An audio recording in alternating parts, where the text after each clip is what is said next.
fuck around? Or I guess I can't put that in the show, but do you think he'd mess around? Yeah, I think that's totally within him. He's done it before. Remember, he messed with Grant Williams. What did he do on April Fool's Day? Wait, do I not remember?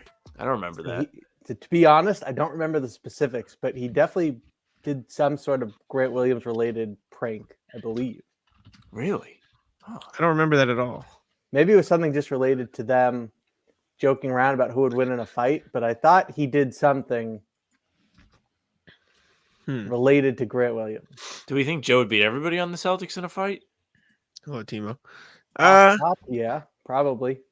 When you have a jiu-jitsu background, it doesn't matter if someone's bigger or even stronger than you.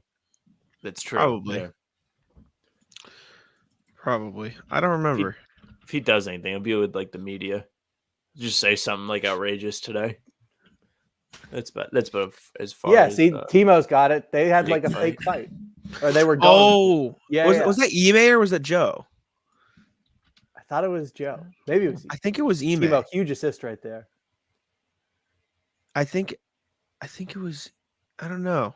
I don't remember. I don't remember Joe doing it. I do remember what you're talking about though. Yeah, Ime Udoka and Grant Williams played an April Fool's joke where they faked a fight with each other. Yeah. Udoka said none of the other players stepped in to break it up. A few players later indicated they wanted to see Williams get his butt kicked. That is what it was. Yes. So I do wonder if now it's Joe's turn. I do wonder if I said it for like a month and I don't think it'll happen. I just want Tatum to come off the bench. Just come off the bench. April Fool's, Monday night in Charlotte, facing Grant Williams. It's the perfect chance. It's the perfect opportunity for you to do it.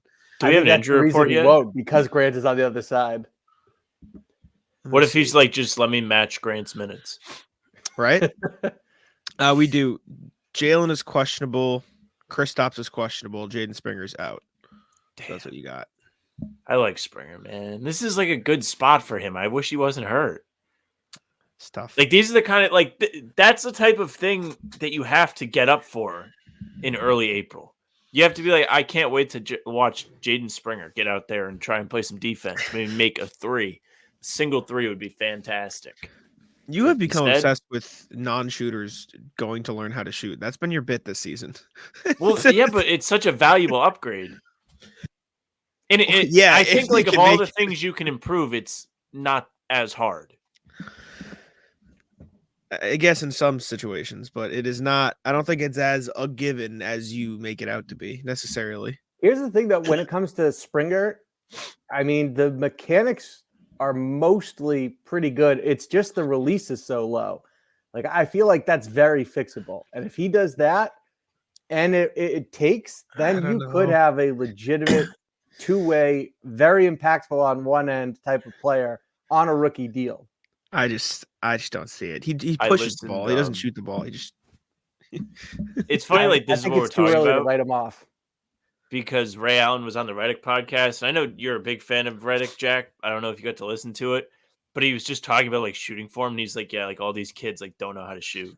He was like, they all like start from below their chin. And like, I mean, you see Curry shoot the ball and the way he's able to shoot from such a distance is because he starts low and gets momentum going. But Ray Allen was like, they need to use their fingertips. Like he was going in depth talking about shooting. It was so interesting to listen to. And now we're talking about Springer not doing what he was saying to do. But I'm like that. This is what I mean. Like if you just figure out the mechanics, you can get there. That's why Lethal Shooter is such like a valuable asset if they were ever to pay him and have him be part of the staff. But you've seen like Grant Williams work with Lethal Shooter and become so much better from beyond the arc. Mm-hmm.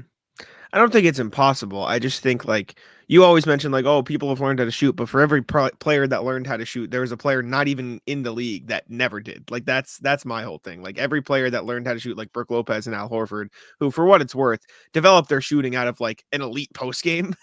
There's a million players like Michael Kidd-Gilchrist and Killian Hayes and all these other guys who just could never put it together just because they don't have it. And so I'm not saying it's impossible for Springer. I'm not saying it's impossible for Springer, but like I'm not on the optimistic side. Anyways, we are here to talk about defense, and since Timo brought it up first, Awful Coaching Guide dropped a video on KP's defense. Spoiler alert, he loves him. We can watch a little bit of this if you'd like, Bobby, but we don't have to. But Celtics defense against the Pelicans was elite, held them to an 11-point third quarter, and just I think it was 55 points after the first quarter in total. Completely shut them down. They squeezed the floor. They used the Pelicans spacing against them in terms of shutting down Zion in the paint. Hello, Eli. Welcome in. And I saw somebody tweet. I can't remember if it was you, Bobby, or other Bobby, or whoever. Somebody. It sounded like I just said Bobby Orr. I just realized that now. No, I just thought was other good, though. Bobby was funny. Bobby Manning. The Somebody Bobs are tweeted on like it. the offense could potentially come and go, but the defense, these guys should always be able to play good defense. I think it might have been Bobby Manning. And I thought, yes, agree. And I know something that Sam, you've talked about as well. Bobby, what'd you make of their defense against the Pelicans, and how nice was it to see them lock in on that end again? Well, so that's a point I've been banging for the last 2 years now, where the forefront of their identity, as much as it's about complementary basketball, should be defense, because you can't control. You might be on the road in a playoff game and not shooting well, but you can stay locked in defensively, and that can lead to better looks and keeping guys in rhythm at the other end of the floor. So defense should be at the forefront of their identity. So I wholeheartedly co-sign that take right there. And when it comes to Saturday, after the first quarter, so the final 36 minutes when they held them to 55 points, I loved it. And you brought up Porzingis. His energy really stood out on Saturday. The way that he played, and afterwards he told Abby Chin that, look, I was, just to paraphrase it and put in my own terms, because I don't have the exact quote off top, but that he was disappointed with his performance in Atlanta, and so he wanted to step it up on Saturday, and he did. And there's so many plays I could point to, some involving Jalen that we'll get to, but a couple other ones were when he helps out on Valanciunas in the post and then hustles out to try and contest a Dyson Daniels 3 from above the break. And also the block he had before the Derek White buzzer beater at halftime. I mean, the energy that he played with, he played with force, in my opinion. I really liked what Porzingis brought to the table. There was even a little bit of nastiness and edge to how he played. So Saturday on the defensive end, he was excellent. I just love any time they lead with defense. I mean, Jack mentioned I've been berating Jack for years now, where it's just like, they need to start with defense. Like what you said, Bobby, where it's something that they always have some sort of control over. You can't always control if your shots are falling, but you can control if you're trying on defense, if you're working it on the glass to end defensive possessions with a stop. That's what's going to win you close games. That's what's going to keep you up 20 instead of getting it down to 8. It's if you stay engaged, you continue to get stops, and you continue to put the pressure on the opposing team's offense. You saw the Atlanta game where they blew a 30-point lead. We were watching that live, and we were like, you can obviously see they're not trying. It started on the offensive end. It became me time. Look at me, dribble from everybody. And then it bled over onto the defense. Atlanta got confident, which is another layer of why defense is so important. You want to keep the other team from being confident. You want to keep them from having any kind of hope. And then they came back. Celtics are out of control once clutch time rolls around because the other team's rolling. They believe in themselves. So if you're able to control it from defense, you control the other team's mindset too. As far as Porzingis goes, anytime that he's engaged defensively, not to say he is someone that I feel like gives up a lot, but he wasn't great in either of the Atlanta games. Capella really had his way with him, and he traditionally has not been great against the bigger bigs this year. If he's there and he's a presence for you, that's such a leg up on the competition. And he, along with the rest of these guys, seems to be a lot more accountable this year. Last season, you would hear them after a bad loss, we have to be better, and then it would happen again, and it would happen again, and it would happen again. This team just doesn't lose a lot, and it's very rare for them to lose in multiple games in a row, which is why anytime it happens, it's a huge story and the sky is falling. But it's very rare for them to really be bad for a long stretch without correcting it. Yeah, I mean, seeing the defense against the Pelicans was just the biggest indicator to me that, like, all right, as much as those Hawks games sucked, like, you can very clearly see the difference between the Celtics caring on defense and not caring on defense. And I go back to what I said before that you guys laughed at because it sounds funny, but like, they're going to care in the playoffs. Like once they get there, they're going to try, they're going to be there, they're going to be active. And so I think once they lock in on defense, everything will kind of roll from there. And I stand by what I've been saying and what I know the general consensus is. It's March, or now it's April. People aren't going to care as much just naturally because these games literally don't matter. And so to see them pick it up against the Pelicans was fun because it shows they're like, all right, we don't want to lose 3 in a row because that is something they cared about. We know this team is fighting for something and they're trying hard. That's something they care about. And they picked it up and then they played well because of that. So credit to them for that. And I think the defense was awesome. And the chat, as they came and mentioned, the Awful Coaching Guy did do a video titled Kristaps Porzingis has transformed the Celtics defense into an unstoppable force, which I have yet to watch, but I'm going to watch after this because it's probably very fun. But Kristaps Porzingis anchoring that defense with Jalen, Andrew Holiday, and Derek White, and everybody else, Jason Tatum too, is just a nasty combination. I think we all knew coming into the year had the potential to be elite and has been so far. It's quietly, I would say, been the second best defense in the league because everyone's focused on how spaced out and how great their offense is. So that's been fun. But another part of that is, like I said, Jaylen Brown guarding Zion Williamson for the majority of the game. Chat got mad at us because we forgot to mention it in our post-game podcast because we just talked about it during the playback and forgot. But Jaylen did a great job on Zion Williamson. Zion was 5 of 6 in the first quarter and 4 of 11 from then on out. So the Celtics shut him down. Jaylen Brown guarding him and basically just guiding him into a force of Kristaps Porzingis in the paint.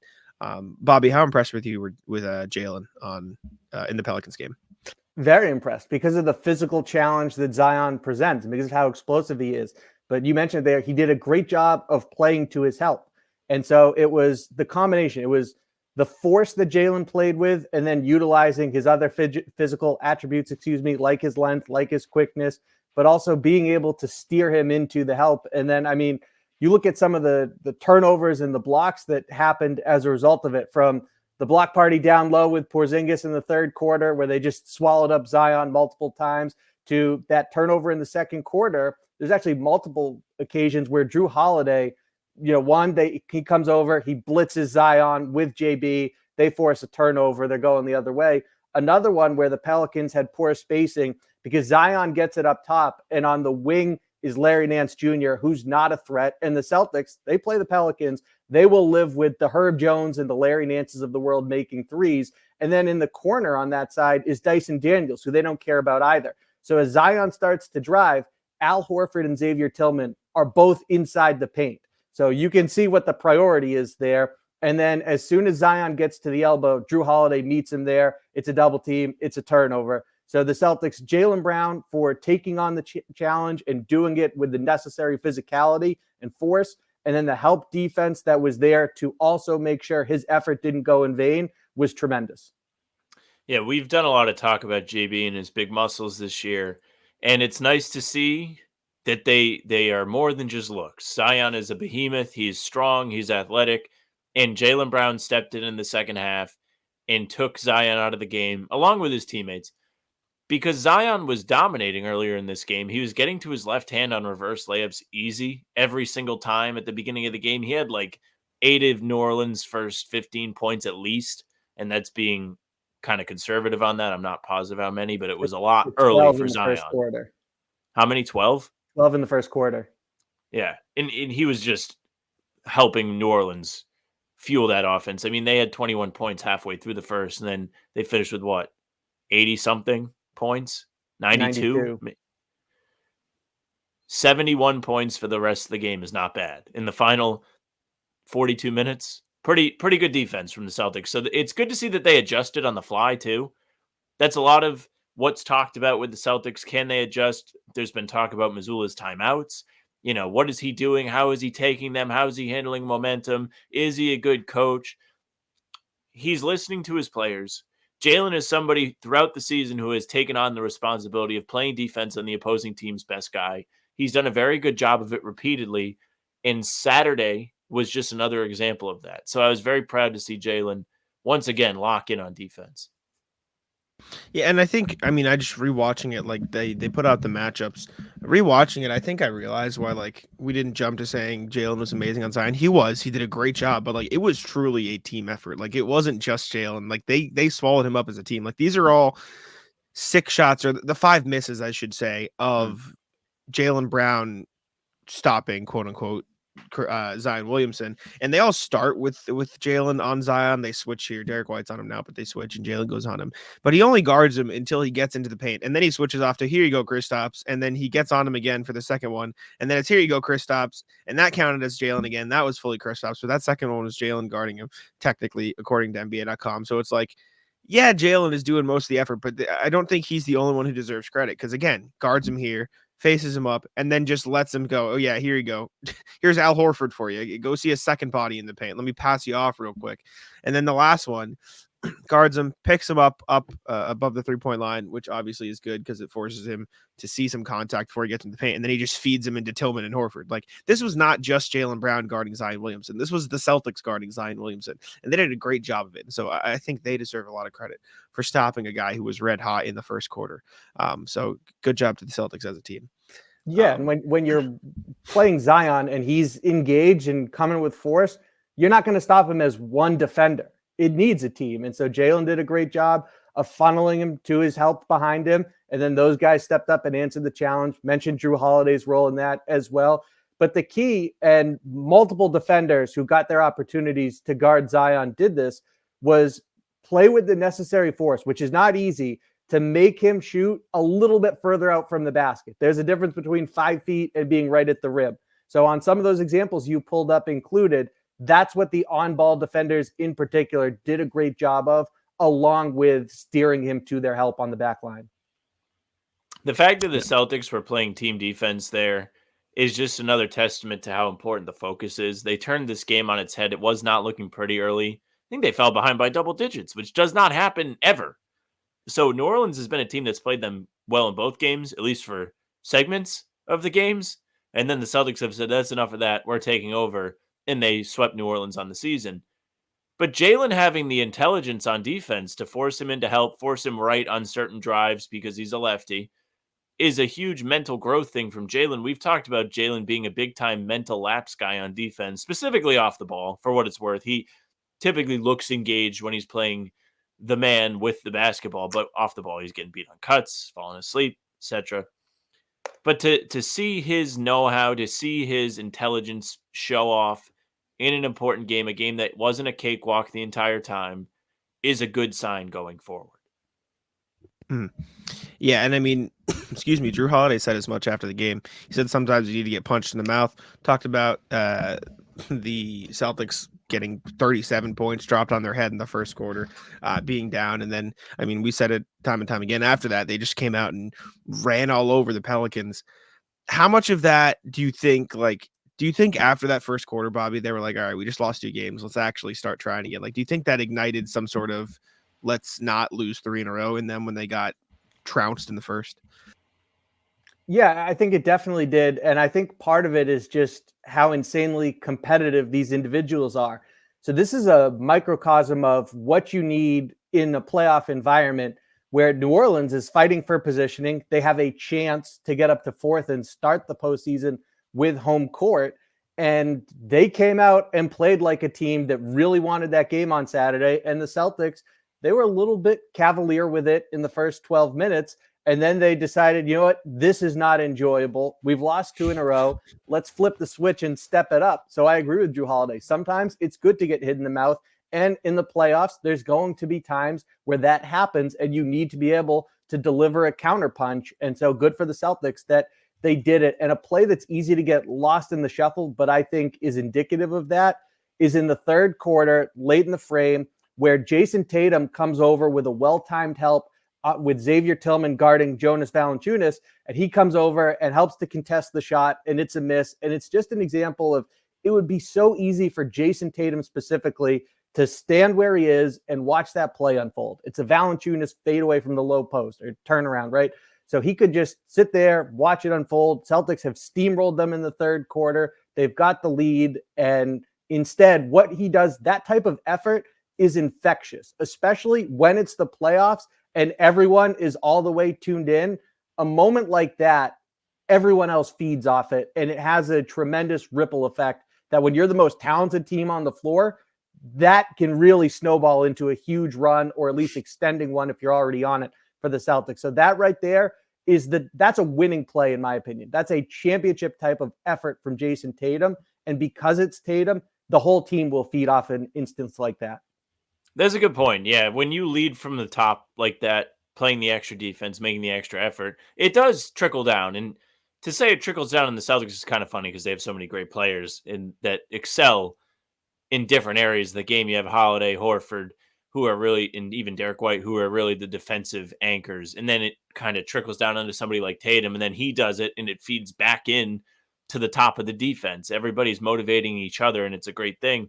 The funny part about the beginning of this game, Jack, I know when we were on playback with Jake, we were kind of like, are they just experimenting? There was a lot of drop coverage for no reason, and it was CJ McCollum cooking them, and it was like, is Joe just like making them sweat a little bit and seeing if they can handle playing this type of defense for when the playoffs come around?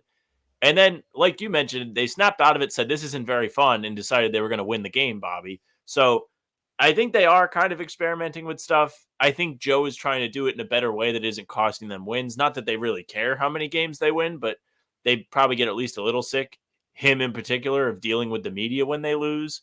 So Saturday could have been a prime example of Joe being like, all right, let's see. Okay, we have work to do on this. We'll get back to it at a later date. Yeah, I mean, seeing them lock in on defense is everything. Seeing Tatum throw that extra effort in, like you said, Bobby, was great. Seeing them depend on the team to guard Zion was awesome. And like Drew said, sometimes getting punched in the mouth is a good thing. Joe always says you can learn from losses. I said it after our last men's league game. You just got to learn from it and move on. That's how you bounce back to the next one. But last thing from the Pels game, Jaylen Brown, hand injury. Well, first, hard fall, or not hard fall, but like awkward slip on the court. Made you panic a little bit there for a second about his knee. That ended up being all right. He talked about it after the game, said, yeah, that feels fine. Just slipped on the court. It's okay. But the wrist on a fast break after stealing the ball from Zion, he sort of slipped, pressed his hand down to brace his fall, and it looks like he hurt his wrist a little bit. Said he's going to get it checked out when he got back to Boston. Said it was nagging him for a little while there. Bobby, are you worried about his wrist at all? Because he has had wrist problems in the past. So first with the knee, when that happened, one of my first thoughts was that it's the same floor that Steph slipped on near the playoffs and hurt his knee. And so that was a concern right there. And it doesn't look good when someone's grimacing and reaching for that area on their body. And then when it comes to the hand, I mean, look, it could be the second year in a row where he goes into the playoffs with a hand injury. And so that's suboptimal, obviously. And good for him that he stayed in the game, but he said he wants to get it checked out when they get back to Boston. So the road trip ends tonight in Charlotte, and then they return. He said it's been bothering him for a little bit. So hopefully it's not anything to be concerned about, but they are running out of time for that to be what heals this. So it might just be something that he has to play through. And also, like 3 years ago, he had hand surgery to end his season before the playoffs. So hand injuries are the most odd, reoccurring thing I've ever heard of, but for whatever reason, it keeps happening to Jaylen. I don't love that it's his left hand because all that's anyone's talked about for the last year is he can't go left, and if it's hurting, it's not going to be great. I hope it's nothing, but I don't feel like he would be talking about getting it checked out if it was nothing. But at the same time, did it really feel like his hand was off? Like, did it feel like it was affecting him? He didn't look like he was in that much pain after the initial fall. He didn't have a great offensive game. He missed some layups, but that was with his right hand. And they were just unfortunate misses that we could not believe didn't go down. I mean, he blocked Trey Murphy with his left hand. Yeah. It's true. I mean, I don't think it's that serious. I think if it was as serious as, could miss significant time, he wouldn't be listed as questionable for tonight's Hornets game. Not that I'm saying he'll definitely play, but the fact that he's even an option to play tells me like, all right, this is probably something that I don't doubt that it's bothering him, but if it was the postseason, I assume he'd be all right and he'd be playing. Hello, Pete. Hello, Joey Spatulas. How we doing? Welcome in. What up, Thank you for tuning in. Yo. Yeah, so I'm not of the belief that it should be anything major, obviously, knock on wood, but we'll see what happens. Speaking of the Hornets, Celtics do get the Hornets tonight in Charlotte, taking on Grant Williamson, his new team. Unsure how much there is to talk about, but Bobby, what are you looking for in this highly anticipated Hornets matchup on a Monday night on League Pass? Well, so look, Charlotte has the NBA's worst scoring differential at minus 10.6, and shout out to Sean Grandy. It's the 10th worst in the last 50 years. So Why not continue to experiment? And, again, I kind of lean into Jalen shouldn't play. And it's a shame that Jaden Springer, we'll see what happens there. But I would like to see some other guys get some run tonight. Obviously, the G League playoffs are going on, so that puts a dent in this as well. But this should be more about Peyton Pritchard and Sam Hauser's night, even though I understand there was an embarrassing loss in Charlotte earlier this season. I still, more than anything, look at this game as the one thing I want to see, Jack, come out of it healthy. Let's not lose anyone for the playoffs because of what happened in the Queen City on April 1st. I would like to see a win. Plain and simple. Just like every other game, they should win. They should beat the Hornets. They should have a chip on their shoulder after that terrible meltdown that you mentioned, Bobby. And you got Grant on the other side. You're telling me they're not going to come out and try and beat the brakes off of his loudmouth either? There's no way that this is not going to be a circle on the calendar game for Tatum and Brown. They love to break Grant's balls. I do know that Grant has been pretty decent since getting to Charlotte, much better than he has been with the Mavericks. So you could see a little bit of a Grant revenge game today now that he's not sitting there watching Luka do everything like he's playing 2K. But overall, would like to see a win. I'd like to see everyone leave the court healthy. Yeah, I mean, health is the big thing for me. A win obviously be ideal. You don't want to really lose for the Hornets. But since joining the Hornets, I'm trying to pull it up here, but Basketball Reference is giving me problems. Since joining the Hornets, I want to tell you how much Grant Williams is averaging. He's been good, much better, sort of giving them some semblance of an identity. He's been averaging 13.4 points, 5.1 rebounds, 2.6 assists while shooting 49% from the field and 34% from three. His 3-point percentage has dipped, though. I can imagine a big part of that is that defenses, weirdly enough, don't have many other options on who they have to guard. And that should tell you just how subpar the Hornets roster is right now. Hornets are also dealing with a bunch of injuries. LaMelo Ball's out, Mark Williams out, a bunch of people are out. We're probably going to get the trio of Grant Williams, Trey Mann, and Vasilij Micic. So we'll get a good time of some Hornets players right there. Brandon Miller, I think, is playing too. But anything else you wanted to cover before we get to second night of a back-to-back for Charlotte? It's true. This is true. Bobby, do we miss anything? Oh, Embiid. Yes. Embiid is supposed to return within the next week per Woj. I've said this the same a million times. I think that's a terrible plan. Just why risk it? He's already had a million health issues. I don't think the Sixers have the best chance of making a title run this season. I think their best chance, if anything, will be next year when they can get more help and really build the roster around him and Tyrese Maxey. This just seems like a completely unnecessary risk, in my opinion. But Bobby, do you have any thoughts? Yeah, that medical Twitter, at the time that this was all unfolding, was a lot of them, at least, were in agreement that he should not come back, that this is a mistake and he should take the most intensive form of surgery. And it's a huge risk if he is really just relying on a trim and some time to recover, that his meniscus flipped over. So to me, I agree there's a massive risk involved, but he has sized this up and said, how many chances am I going to get? I was the leader in the MVP conversation before this injury occurred. He likes his team. They got Buddy Hield at the deadline. So now instead of PJ Tucker, for example, getting some of those kickout options, it's a more reliable shooter. So he looks at it and says, I know the risks and I'm willing to take them on. So good for him in that sense. And we'll see how it all unfolds. But that might be, and to some sites, the metrics are most likely that's the Celtics' first round opponent. So you might get to see it up close and personal. Well, it's going to be great when it's between Philly and Miami, isn't it? Just the two teams in the first round that you just want to see right away. I stand by not really being in fear of Philly just because the Celtics always seem to beat them no matter what. Last year really felt like it was going to be the year that the Celtics would fall. I felt that way before the series, felt that during the series, and that did not turn out to be the case. Very, very happy that it was not the case. Now you have Embiid coming off this injury, and I do keep the rest factor in mind if he's just not been having to deal with all of the force and wear and tear of playing in games for the last couple months. It could help him be in better condition coming back, but then coming off an injury might wipe some of that away. So it really just depends on how healthy he's actually feeling, because we don't really know that. We're not him. We're not in his shoes.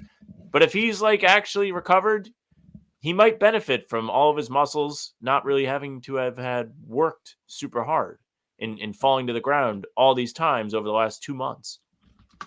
I was gonna say, like, I agree with the concept. Like, if he was just sitting there and resting the whole time, that'd be fine. But not coming off meniscus surgery, like, I don't think that. I think Did that he have pretty surgery, much. or did he just like try and heal without the surgery? I don't remember what they elected to do.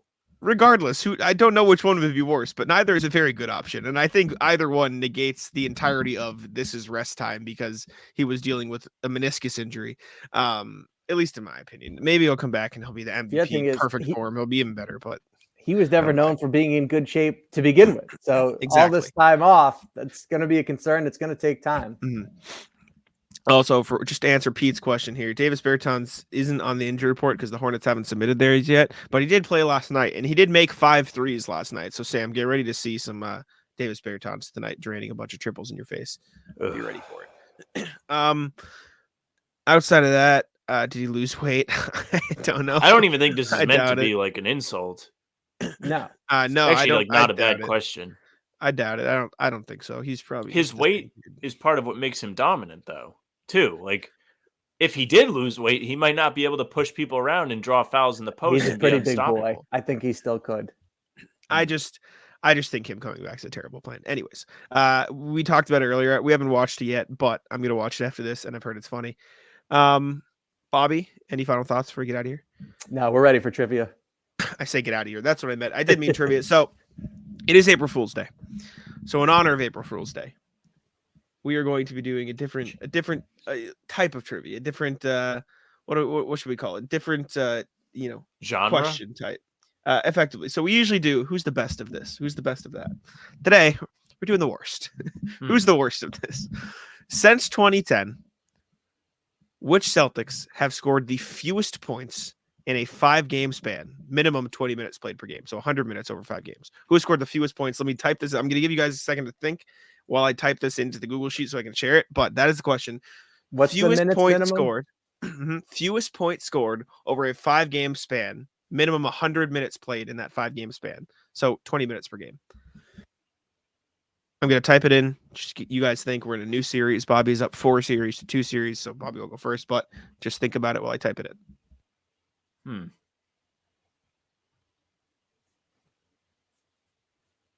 And again, this is since 2010. This is going to be an interesting one.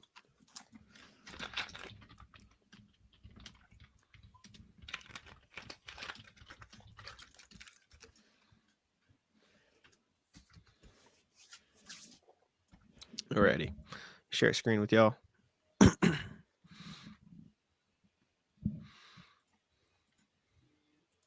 So we're on Fewest to a new points scored? series.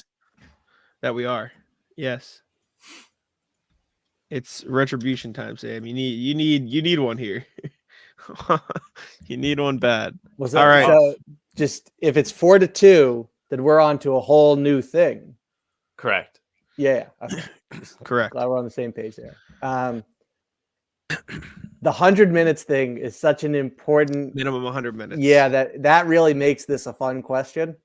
So let me ask you this. For both of you, are we doing if you get it wrong, you get what are you doing? You guys want to decide on that question now? Like if you name somebody who has played over 100 minutes. Actually, I guess it won't matter because I am on the streaks thing. So I will just find something where they have played fewer than 100 minutes in that span. And if I can't find it on like the first 5 pages, like if you say Jason Tatum, I'm going to assume he probably hasn't hit that mark in his Celtics career. So I'm just going to like, you'll get a DQ and I'll give you some arbitrary number. What do you mean? This is minimum 100 minutes. Oh yeah, true. So I guess you'll just get a massive number. You're right. My bad. Yeah. Okay. Good guesses from the chat. Off rip. Turn the chat off. Hold on. I swear I didn't look, but I didn't have the chat off. But I swear I didn't see any guesses. I promise. So Bobby, you'll get to go first here. Bobby just is like, you gotta just go with like right their away. best guess right now. I swear I didn't see a single name. Kendrick Perkins. Mr. Perk. Good guess. I'm gonna warn you now, even though I know you're gonna do it. It might take me longer than usual to find these because This one's like a Oh weird my one. god, I'm devastated. 21 points. That boy Perk. I'm gonna guess Amir Johnson. Great guess. Here, Johnson. Oh, excuse me. Oh, 19 points. I saw that one pop up, and it ended up being in the teens, but I was like, oh, man, I just had a heater. That is Yeah, 10 19 points. Daniel Tice. Mr. Tice gets you 22 points. So that would put you at 43. So 19. I'm going to guess Al. Oops. I can I'm set control it. Fing on the wrong page. Hold, please. Al Horford gets you 23. Staying on par, fellas. Great content. That's a little volley back and forth. Oh, 43. Sorry. Pete is right. Thanks, Pete. I did math wrong. Oopsies. Shaving points, dude. Got the book Well, involved. Jack, that let me know if helped you you, get the buddy. Venmo. Sam, that helped you. Why are you I yelling? know. If they didn't call you out, I was getting The rest of that screwed. sentence was in his favor. Shaving points in his favor. No. Well, then thank Pete, because Pete Pete's helped the you out. man. I Shout out, told Pete. Pete he was the man earlier today. What you got, Bobby? I mean, this is a critical one right here. I feel like a lot of games have been won and lost on the third guess, whether it keeps someone in it or puts it away. I'm gonna contextualize this real quick. I mean, it's not gonna like significantly help you, but it is like that is what it is. It's not like Appreciate that.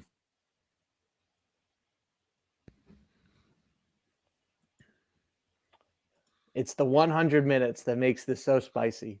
It gets you nervous, right? It gets you like anxious. You're like, uh-oh.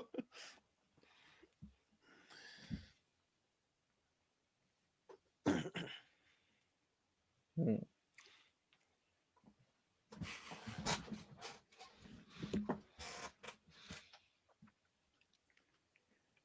right, man.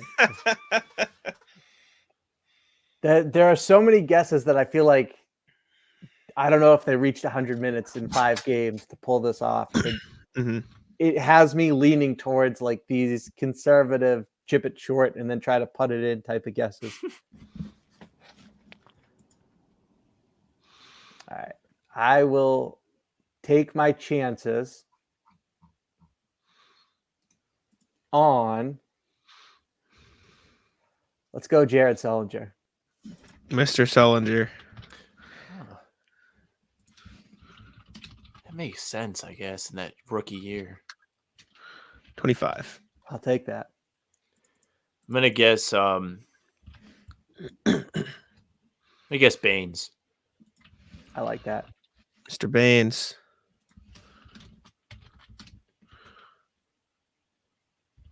$19. Oh, bravo. So it'd be Pete. You can check my math here, but I believe that's 61. Right? Yeah. Yeah. Yeah.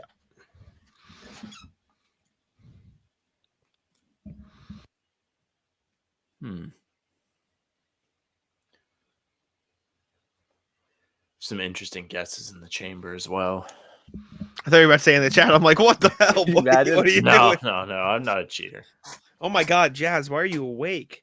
It's 2:38 for you in the morning? Hello? What do you mean, why are you awake? What time did you go to bed yesterday? Yeah, but I'm not that's not normal for most people. Shout out You're chat. acting like- We love you're the acting like dedication. Sam, you said that as if I was the norm. I know, but for you to be like, why are you like that is just the Spider-Man meme. You don't get to question him. If I was like, why are you I up can at still question 2:38 the in the norm. morning? Where does that mean you are? Where is it 2:38 in the morning? I think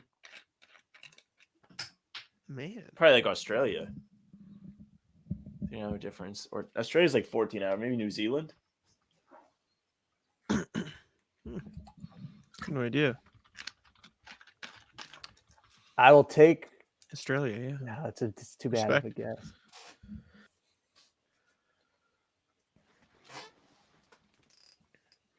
All right. Respect. Let's see. This is probably the one that cost me, but it would be less damaging than someone who doesn't reach 100 and I get the huge penalty. Mm. I don't love the guess, but let's see what Jonas Jerebko was all about. Oh, that's an interesting one. That's a good guess. This could be horrible, Sam. This could start with a 3. I'm hoping No, it's I got a don't think 2 so. at least. 16. Oh, baby! Yeah, I it's didn't a see good that guess. coming. I didn't think it'd be that low. That is a really good guess. Man, that's sucky. That's sucky. I'm going to guess Luke. Cornette. You threw me off for a second. I'm like, what?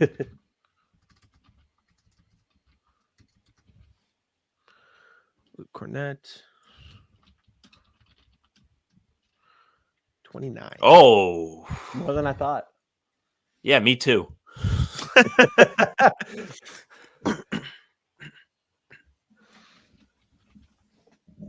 Man, that sucks. That confused me too. I think it's because when he did reach that mark, it's because he had a much larger role. So Yeah, for what it's it worth, does that make was, sense. That was this year, like this past week. This is the week I of figured March it was 17th. It was somewhat of a risk.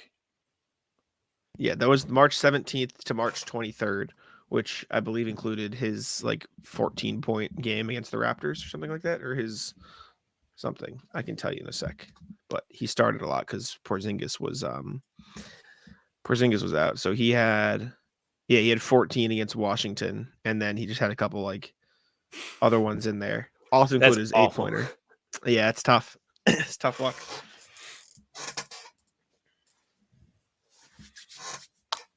This is going to take a while.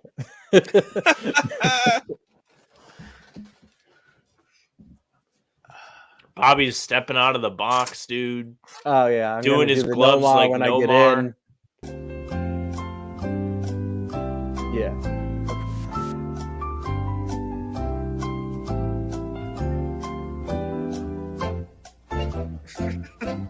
This is live, John Smith.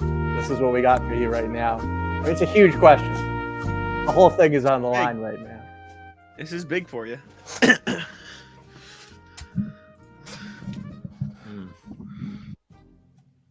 Eli, that's a good guess. It's not just because. That is a good guess. Outside of the list of individuals that I'm not certain, I'm not confident enough got to the 100-minute threshold, I really don't have anyone in mind. At least not that I'm like gung-ho about guessing.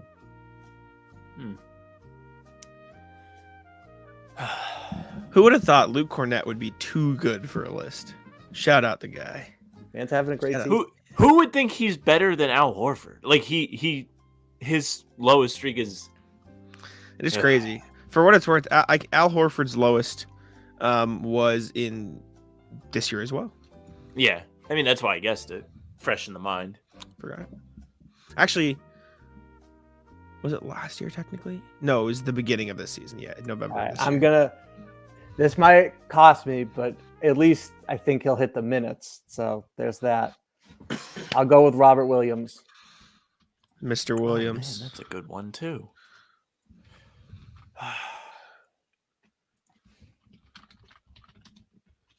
Bobby has his Cornette guess, 29. Oh man. Okay. A little more than I wanted, but Quick math. I believe that is 113. It is. I can have Pete check my math, but 113. So that means, Sam, you need 23 or lower, right? Yep. You can win. I have a few guesses in mind. I'm not going to say them all out loud because I do feel like there's a fair chance that we tie and have to go another round. So I'm not going to just give away smart man free players. Oh, man. It's that minutes threshold. This is going to be so fun to empty out all the names that we were thinking after.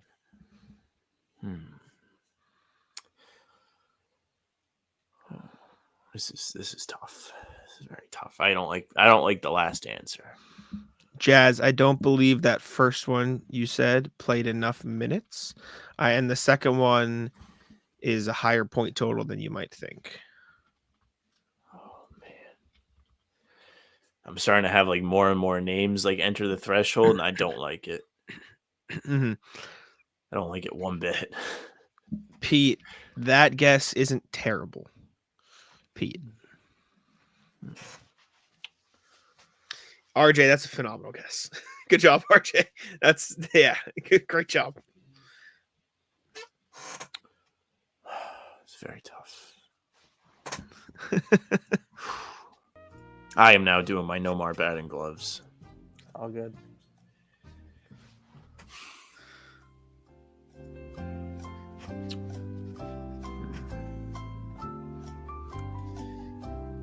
I'm gonna guess Marquise Daniels. Marquise Daniels. Might not have got enough minutes.